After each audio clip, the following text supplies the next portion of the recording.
Bildirçin ovu. Yay tətilində kəndə babamgilə getmişdim. Günlərimi axar çayların kənarında, meşələrdə keçirir, Tağı əmimin yanından ayrılmırdım. Tağı əmim yaxşı ovçu idi. Hərdən tərlanını və ov tulasını da götürüb ova yollanardı. Bir gün mən də onunla getdim. Axşam tərəfi xeyli bildirçin ovlayıb evə dönürdük. Sağ tutduğumuz bir bildirçini cibimə qoymuş, əlimlə tutmuşdum ki, uçub getməsin. Ancaq əlimin altındakı quşcuğazın ürəyinin həyəcanla döyünməyi məni qəmgin və pərişan edirdi. Buraxınmı? Tağı əmi nə deyər? Bu zəifliyi mənə heç vaxt bağışlamaz deyə düşünürdüm. Ancaq cibimdəki quşcuğazın kiminsə əllərində başının üzülməsini təsəvvürümə belə gətirmək istəmirdim. Birdən mən dayandım. Əmim çevrilib üzümə baxdı. Əmi, mən bu quşu buraxacam, dedim.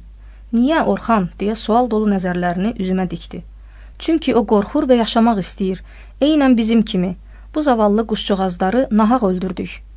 Əmimin əvvəlki şənliyi və mehribanlığı yox oldu. Acıqlı bir səslə, ver onu mənə, dedi.